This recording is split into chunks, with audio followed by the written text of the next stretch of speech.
বন্ধুরা, আজকে শ্বশুর ও পুত্রবধূর অত্যন্ত মজাদার ও বিনোদনমূলক এই গল্পে তোমাদের সুস্বাগতম। বন্ধুরা, তাহলে আমরা আর বেশি কথা না বাড়িয়ে মূল গল্পে ফিরে যাই। আমার নাম রূপালী। বর্তমান আমার বয়স 28 বছর। আমার উচ্চতা 5 ফুট 4 ইঞ্চি। ছোটবেলা থেকে দেখতে শুনতে আমি অনেক সুন্দরী ছিলাম। আমি যখন ক্লাস 7-এ পড়ি তখন থেকে আমাদের বাড়িতে বিয়ের প্রস্তাব আসতে পারে। প্রতিদিন কেউ না কেউ আমার বাবা অথবা মাকে ধরে আমার বিয়ের কথা বলে। আমার বাবা মা তখন বলতো মেয়ের বিয়ে দেয়া দেরি আছে। তারপর আমি যখন এসএসসি পাশ করে ইন্টারমিডিয়েটে ভর্তি হই, ঠিক তারপরের সপ্তাহে আমার বাবা ঘটকের মাধ্যমে নীরবের সাথে আমার বিয়ে ঠিক করে। সব সময় বিয়ের আলোচনা শুনতে শুনতে আমি একদম বিরক্ত হয়ে গেছিলাম। বিয়েতে আমি রাজি ছিলাম না। আমার মা আমাকে অনেক বুঝিয়ে সুঝিয়ে বলল, মা রূপালী, তুমি আর অমত করো না, এই বিয়েতেই তুমি রাজি হয়ে যাও। ছেলেটা অনেক ভালো, দেখতে একদম নায়ক সালমান শাহের মতো দেখা যায়। তার চেয়ে বড় কথা, ছেলেটা অনেক টাকা ইনকাম করে। আমি মাকে জিজ্ঞেস করলাম সে কি করে। মা তখন বলল তার সিঙ্গাপুরে অনেক বড় ব্যবসা আছে। আমি তবুও মায়ের কথায় মতামত দিচ্ছিলাম না। তারপর মা আমাকে নীরবের ছবি দেখালো। ছবিটা দেখার পরে আমি আর মাকে দ্বিতীয়বার কোনো কথা বলি নাই। নীরবকে ছবির ওপরে এত সুন্দর দেখা যাচ্ছিল যে মা একটুও ভুল বলে নাই। তার চেহারাটা নায়ক সালমানের চাইতেও কম নয়। আমি মাকে বললাম তোমাদের যা ভালো হয় তাই করো। এবার আমার মতামত নিয়ে মা বাবাকে বলে দিল। বাবা দিন তারিখ ঠিক করে ফেলল। আমি মাকে শুধু বললাম বিয়ের পরে আমি পড়াশোনা করতে চাই। মা তখন বলল কোনো সমস্যা নেই, বিয়ের পরে তো অনেকে লেখাপড়া করে, তাছাড়া ছেলে তো বাড়িতে থাকে না। ছবির উপরে নীরবের বয়সটা বোঝা যাচ্ছিল না, কিন্তু বিয়ের পরে বুঝতে পারলাম ছবিটা তার প্রায় 10 বছর আগের ওঠা ছিল। নীরব যেদিন আমাকে বিয়ে করে বাড়িতে নিয়ে যায়, বাসর রাত থেকে আমি বুঝতে পেরেছিলাম তার সাথে হয়তো সংসার করাটা আমার হবে না। আমার বাবা মার টাকা পয়সা দেখে এবং ছেলের চেহারা দেখে আমাকে এমন একটা মানুষের হাতে তুলে দিল, যে মানুষটা আমাকে পৃথিবীর সবচেয়ে যে বড় সুখ শান্তিটা যেখানটাতে, ঠিক সেই জায়গাটাতে তার অক্ষমতা রয়ে গেছে। এদিকে নীরবের ছুটি প্রায় শেষ হয়ে আসছে, আর 15 দিন পরে সে সিঙ্গাপুর চলে যাবে। এই সময়ের মধ্যে আমি আমার বাবা মাকে অনেকবার বুঝিয়েছি আমি নীরবের সাথে সংসার করতে পারবো না, কিন্তু তারা আমাকে কোনো পাত্তা দেয়নি। সব সময় বুঝিয়ে গেছে একটু ধৈর্য ধরো, সব কিছু ঠিক হয়ে যাবে। কিন্তু বিয়ের পরে নিজের স্বামী কাছে থাকা সত্ত্বেও আমার শারীরিক বা মানসিক কোনো শান্তি ছিল না। তবে নীরব আমাকে প্রচণ্ড ভালোবাসত। একজন স্বামী তার বউকে কত রকমভাবে ভালোবাসার চেষ্টা করেছে আমি জানি না, আর নীরব আমাকে এমন কোনো রকমভাবে অসুখী রাখতে চায়নি। বন্ধুরা, পৃথিবীতে কি এমন ভালো মানুষ আছে যে বুদ্ধি জ্ঞান থাকা সত্ত্বেও সে ঘোলা নোংরা পানিতে মুখ দিয়ে এই পানি খাবে? নীরব আমাকে খুশি রাখার জন্য এমন ঘোলা নোংরা পানিতে মুখ লাগিয়ে পানি খেয়েছে। তোমরা নিশ্চয়ই বুঝতে পেরেছ আমি কোন পানির কথা বলছি, কিন্তু তারপরেও সে আমাকে খুশি রাখতে পারেনি। তার কারণ হলো তোমরা অনেক ইঞ্জিন চালিত গাড়িকে দেখেছ, উপরে চকচকা ঝকঝকা, কিন্তু কোনো কিছু মালামাল লোড চাপিয়ে গাড়ি স্টার্ট দেওয়ার পরে যখন ড্রাইভার গাড়িটিকে টান দিবে, ঠিক সেই সময় ইঞ্জিনের শব্দটা আস্তে করে বসে বন্ধ হয়ে যায়। নীরবের ব্যাপারটা ছিল ঠিক সেই একই রকম। বন্ধুরা, নিশ্চয়ই তোমরা আমার কথা বুঝতে পেরেছ। এমন মানুষের সাথে সংসার করাটা আমার পক্ষে অসম্ভব হয়ে উঠছিল। বিয়ের আগে একটা মানুষ এসব কিছু মেনে নিতে পারে, বা স্বামীর স্পর্শ যতক্ষণ পর্যন্ত না পাওয়া যায় ততক্ষণ পর্যন্ত একটা মেয়ে মানুষ কুমারী হয়ে জীবনটাকে কাটিয়ে দিতে পারে। কিন্তু বিয়ের পরে স্বামীর থেকে আদর ভালোবাসা পাওয়ার পর সেই মেয়েটা সেই অভ্যেস থেকে কোনোভাবেই নিজেকে বঞ্চিত রাখতে পারে না। বন্ধুরা, তোমাদেরকে একদিন দুপুরবেলার ঘটনা বলি। শীতকাল ছিল, নীরব শীতে অনেক কাবু, ঠান্ডা পানি দেখলে ভয় পায়। আমি বেশ কিছুদিন ধরে রাতের বেলা নীরবকে বলছি, তুমি আমাকে এত আদর যত্ন দিয়ে, এমনকি এত স্বর্ণ অলংকার দিয়ে কখনোই আমার মন ভালো করতে পারবে না। যে জিনিসটা দিয়ে আমার মন ভালো হবে তোমাকে আমি বারবার বলছি, সেই জিনিসটা তুমি ঠিকঠাক করো।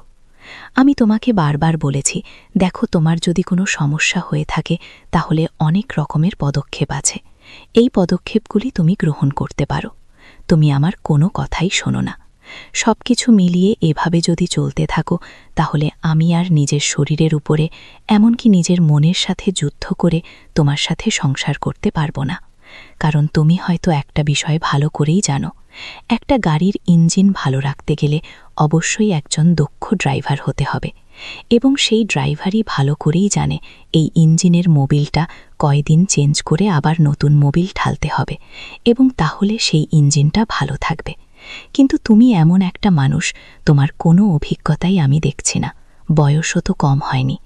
নীরব আমার কোনো কথার উত্তর দিত না, কিন্তু সেদিন দুপুরবেলা আমার এই কথাগুলো শোনার পরে সে আমার উপরে তার দুটো চোখ বড় বড় করে রেগে উঠে অনেকগুলো কথা শোনাল। এক পর্যায়ে আমিও তার উপরে চরমভাবে রেগে গেলাম। আমাদের দুজনের কথা কাটাকাটির মাঝে আমার শ্বশুর আমাদের রুমের মধ্যে ঢুকল। তারপর সে নীরবকে বলল, বৌমা তো ঠিকই বলেছে, নিজেকে একটু স্মার্টভাবে তৈরি করতে পারিস না? এই দেখ তো, আমি একজন বয়স্ক মানুষ, তারপরও তোর সাথে যদি এক জায়গায় দাঁড়িয়ে থাকি কোনো লোক বলবে না যে তোর চাইতে বয়স আমার অনেক বেশি, বরং তোকেই বলবে তুই বাবা আর আমি ছেলে। সেদিন আমি আমার শ্বশুরের কথা শুনে তার প্রতি কেমন যেন অন্য রকম একটু ভালো লাগা তৈরি হয়ে গেল। আমি আর কোনো কথা বাড়ালাম না, নীরব রুম থেকে বের হয়ে চলে গেল। তারপর আমার শ্বশুর আমাকে বলল, তুমি আর আমার ছেলেকে বেশি চাপাচাপি করো না বৌমা, তবে তোমাকে আমি একটা বুদ্ধি শিখিয়ে দেব। আমার শ্বশুরের কথা শুনে আমি একটু আশ্চর্য হলাম। সে তো আমার শ্বশুর, সে আমাকে কি বুদ্ধি শেখাবে? তারপর আবার নীরবতা দেখে আমার শ্বশুর বলল, আমি সবকিছু বুঝতে পেরেছি বৌমা, তবে তোমাকে একটা কথা বলি। আমি বললাম, জি আব্বা বলেন। আমার শ্বশুর তখন বলল, তোমাদের বাড়ি তো গ্রামে, তাই না? আমি বললাম, হ্যাঁ আব্বা। তখন আমার শ্বশুর বলল, নিশ্চয়ই তুমি গরু মহিষের মালামাল বহন করা গাড়ি দেখেছ? আমি তখন বললাম, হ্যাঁ আব্বা দেখেছি। আমার শ্বশুর তখন বলল, তাহলে নিশ্চয়ই তুমি এটাও দেখেছ যে সেই বোঝাই গাড়ি যখন নদ কাদার মধ্যে দিয়ে মহিষ গাড়ি টানে, অনেক সময় দেখা যায় কাদার মধ্যে মহিষের গাড়ির চাকাটা একটু বেশি গেড়ে গেলে তখন ওই মহিষটা আর টানতে পারে না। গাড়িয়ালের উপর থেকে যতই তাকে মারধর এমনকি গালাগালি করুক না কেন, তখন মহিষ গাড়িয়ালের কোনো কথাই শোনে না, সে 4 পা মেলে সেখানে শুয়ে পড়ে। আমার ছেলের দশা ঠিক একই রকম হয়েছে। তোমার এই বোঝা সে বহন করতে পারছে না। এতক্ষণে বুঝলাম আমার শ্বশুর আমাকে কি বুঝাতে চেয়েছে। তার কথা বুঝতে আমার একটুও বাকি রইল না। এবার আমার শ্বশুর আমাকে রুম থেকে বেরোনোর সময় বলল, আমার ছেলেকে নিয়ে আর তুমি টেনশন করো না, সে তো কয়েকদিন পর চলে যাবে, তখন একটা ব্যবস্থা করব। তুমি কোনোদিনই আমার বাড়ি ছেড়ে চলে যেতে চাইবে না। আমার শ্বশুরের কথা শুনে আমি কেমন যেন অন্যরকম একটা আশার আলো খুঁজে পেলাম, কিন্তু সেই আলোটা কিভাবে জ্বলবে বা আমার শ্বশুর কিভাবে জ্বালাবে আমি বুঝে উঠতে পারছিলাম না। আমি আমার শ্বশুরকে প্রশ্ন করলাম, আচ্ছা আব্বা, সেটা কি করে সম্ভব, আমাকে যদি একটু বলতেন। আমার শ্বশুর বলল, আমার ছেলেটার ছুটি আর আছে মাত্র 5 দিন, এই 5 দিন পরে আমি তোমাকে সবকিছু বুঝিয়ে দেব। শুধু এতটুকু বলতে পারি, এখন এই মুহূর্তে তুমি তোমার মায়ের বাড়িতে একটা দিনের জন্য যাইতে চাইবে না। এই কথা বলে আমার শ্বশুর রুম থেকে বের হয়ে চলে গেল। তার মুখে উৎফুল্লের একটা হাসি ছিল। বন্ধুরা, তোমাদেরকে আগের থেকেই আমি আমার শ্বশুর সম্পর্কে কিছু কথা বলে রাখি। আমার শ্বশুরের চেহারাটা ছিল নীরবের থেকে কোনো অংশে কম নয়। তার শারীরিক গঠন এখনও 25 বছরের যুবকের মতো মনে হয়। তার দিকে তাকালেই আলাদা একটা বিনোদন প্রেমী মানুষ বলে মনে হয়। আমার শাশুড়িকে দেখলে আমার শ্বশুরের চাইতে একটু বয়স্ক মনে হতো, আর এটারও মূল কারণ ছিল আমার শ্বশুর।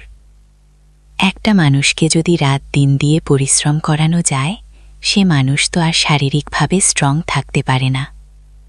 আমার শ্বশুর রাতে দিনে আমার শাশুড়িকে অনেক রকমভাবে পরিশ্রম করিয়েছে। এটা আমি পরে আমার শ্বশুর মুখ থেকে জানতে পারলাম। নীরব সিঙ্গাপুর চলে যাওয়ার পর প্রায় 1 সপ্তাহ আমি আমার মায়ের বাড়িতে ছিলাম। আমার শ্বশুর গিয়ে আমাকে বাড়িতে নিয়ে আসলো। তারপর আমি শ্বশুর বাড়িতে থাকতে শুরু করলাম। আমি প্রায় রাতেই একটা বিষয় লক্ষ্য করলাম, আমার শাশুড়ির বাথরুম থেকে পানির শব্দ আসে। যেহেতু আমার রুম আর শাশুড়ির রুমের মাঝখানে ছিল 2টা বাথরুম, একটা আমার শাশুড়ির ব্যবহারের জন্য, একটা আমার ব্যবহারের জন্য। এই পানির শব্দটা আসে প্রায় প্রতিদিনই ভোরবেলার দিকে। আমি একটা বিষয় বুঝে উঠতে পারলাম না, একটা মানুষের শীতের দিনে প্রতিদিন সকালবেলা এভাবে গোসল করে কিভাবে? তারপরেও প্রচণ্ড ঠান্ডা পড়ছে। আবার ভাবলাম নাকি অন্য কোনো কাজে পানি ব্যবহার করে। তাদের তো এই বয়সটাও নেই যে এরকমভাবে তারা প্রতিদিন ভালো একটা সময় কাটাবে। বিষয়টা জানার জন্য আমি খুব উদ্বিগ্ন হয়ে পড়ি। আমি আমার শাশুড়িকে বললাম, মা, আমি একা একা এক ঘরের মধ্যে থাকতে খুব ভয় লাগে। আপনার ছেলে চলে যাওয়ার পরে আমার রুমটা কেমন যেন আমার কাছে শূন্য শূন্য মনে হয়। আমি বরং আমার মায়েদের বাড়িতেই থাকি, সেখানে আমার মায়ের কাছে রাতে ঘুমালে হয়তো আমি একটু ভালো থাকতে পারবো। আমার শাশুড়ি তখন আমাকে বলল, তুমি এসব কি বলো বৌমা? প্রয়োজন হলে তুমি আমার কাছে আমার রুমে ঘুমাবে। আমি তখন বললাম, এটা কি করে সম্ভব মা? একই রুমের মধ্যে আমি, আপনি আর আমার শ্বশুর কেমনে হয়? আমার শাশুড়ি তখন বলল, তুমি যদি তোমার বাবা মায়ের রুমে ঘুমাতে পারো তাহলে আমাদের কি তোমার পর মনে হয়? আমি বললাম, না না মা, আমি তো কথাটা সেরকমভাবে আপনাকে বলিনি। ঠিক সেই সময় রুমের মধ্যে আমার শ্বশুর ঢুকে আমার শাশুড়িকে বলল, কি হয়েছে? আমার শাশুড়ি তখন সব কথা আমার শ্বশুরকে বলল। আমার শ্বশুর শুনে খুব খুশি হল। তারপর আমার শ্বশুর বলল, সমস্যা কি? তুমি আর তোমার শাশুড়ি খাটের উপরে ঘুমাবে, আমি নিচে বিছানা পেতে ঘুমাবো। আমি আর দ্বিতীয় কোনো কথা বললাম না, কারণ আমি চেয়েছিলাম তো এটাই। এবার রাত্রে আমরা খাওয়া দাওয়া করে বিছানায় গেলাম ঘুমানোর জন্য। আমি আর আমার শাশুড়ি খাটের উপরে শুয়ে পড়ছি। নিচে আমার শাশুড়ি আমার শ্বশুরকে বিছানা পেতে দিল। আমার শ্বশুরও শুয়ে পড়ল। আমার দুচোঠে কোনোভাবে ঘুম আসছে না। খাটের উপরে রুমের দেয়াল ঘেঁষে আমি শুয়ে আছি। তার পাশেই আমার শাশুড়ি, এবং শাশুড়ির নিচ বরাবর মেঝেতে আমার শ্বশুর শুয়ে আছে। রাত তখন বাজে 1:30। হঠাৎ আমি ফিসফিস করে কথা বলার শব্দ শুনতে পেলাম। এবার আমি ভালো মতো খেয়াল করে দেখলাম, আমার শ্বশুর নিচের বিছানা থেকে উঠে এসে আমার শাশুড়ি মুখের কাছে মুখ নিয়ে বলছে, কি ব্যাপার, রাত কটা বাজে? আরেকটি পরে তো সকাল হয়ে যাবে। তোমাকে আমি কি বলে রাখছি? আমার শাশুড়ি তখন বলল, তোমার কি বিবেক বুদ্ধি বলতে কিছু নেই? সেরকম পরিবেশ পেলে তো। তাছাড়া এই মুহূর্তে আমি নিচের বিছানায় যেতে পারবো না। তখন আমার শ্বশুর বলল, অল্প সময়ের জন্য এসো, তোমার সাথে জরুরি দরকার আছে। তখন আমার শাশুড়ি বলল, আমার এই মুহূর্তে কোনোভাবেই সম্ভব না। তুমি এখন যাও, ঘুমাও গিয়ে, কালকে দেখা যাবে। এবার আমার শাশুড়ির উপর অনেক রেগে গেল। রাগের সাথে কথা বলতে গিয়ে তার কথার আওয়াজটা একটু জোরে হয়ে গেল। তারপর সে আবার শাশুড়িকে ধমক দিয়ে বলল, আর কোনোদিন তোকে আমার কাছে আসতে হবে না, আমার বিছানাতে শুতে হবে না। আমি তোকে বারবার করে বললাম, তুই অল্প সময়ের জন্য নিচে আয়, তোর সাথে আমার জরুরি কিছু কথা আছে, কিন্তু কোনোভাবেই তুই আমার কথা শুনলি না।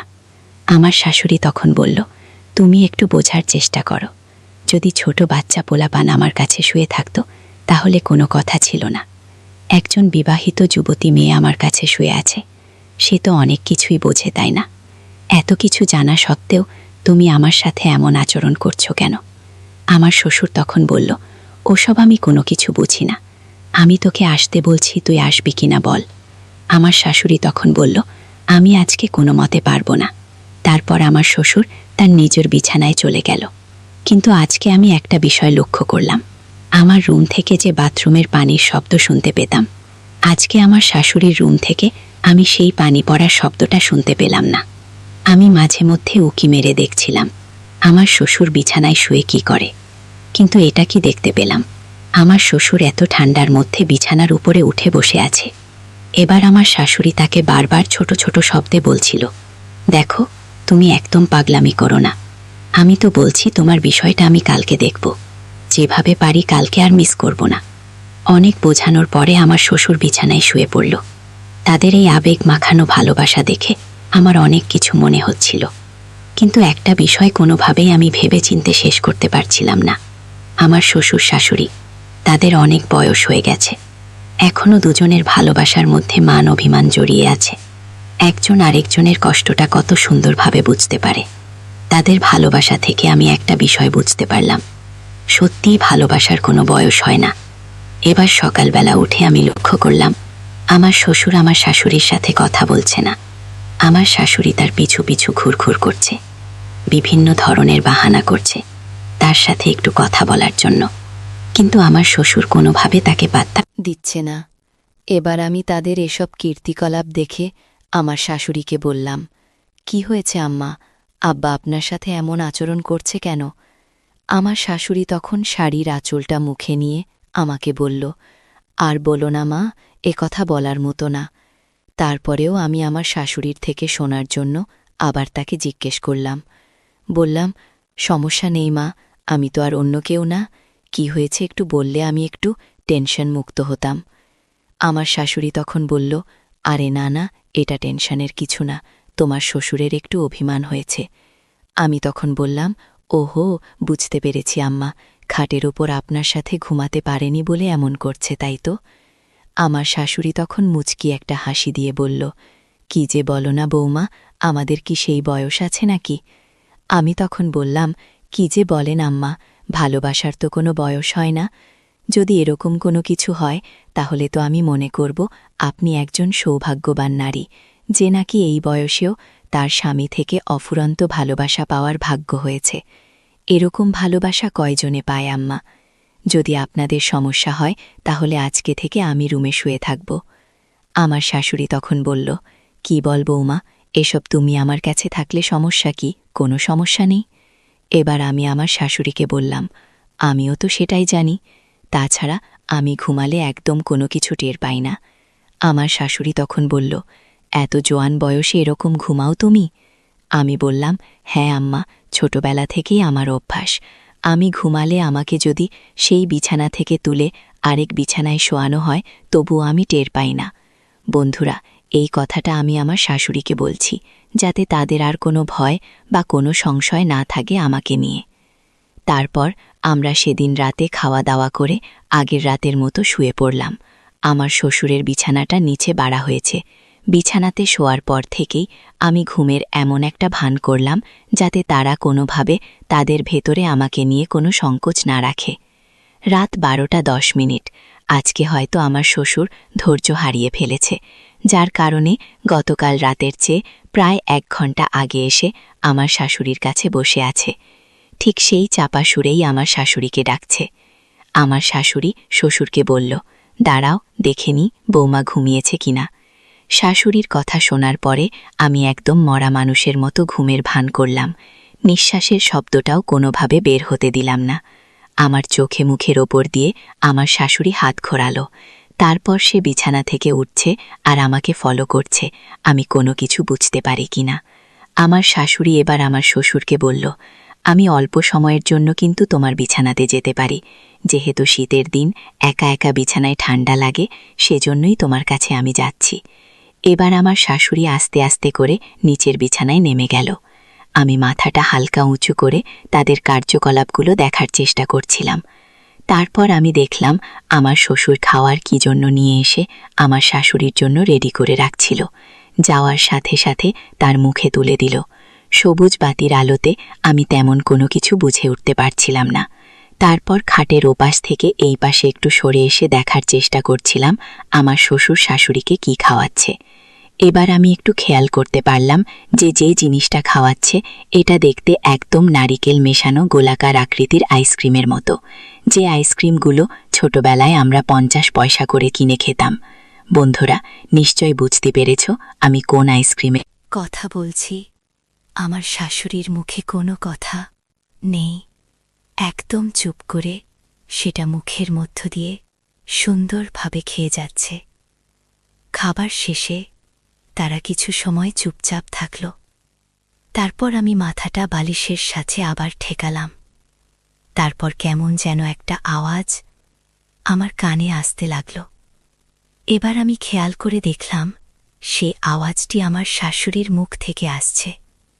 আমি ভাবলাম হয়তোবা আমার শ্বশুর তাকে যে খাবারটা খাওয়ালো সেটা খাওয়ার পরে তার পেটের ভিতর বদহজমজনিত কোনো সমস্যা হয়েছে, যার কারণে সে পেটের ব্যথায় এরকম কাতরাচ্ছে। আমার মনের ভিতর অনেক রাগ হচ্ছিল, কারণ একই রুমের মধ্যে তো আমিও রয়েছি। একা না খেতে পারলে আমাকে ডাক দিত।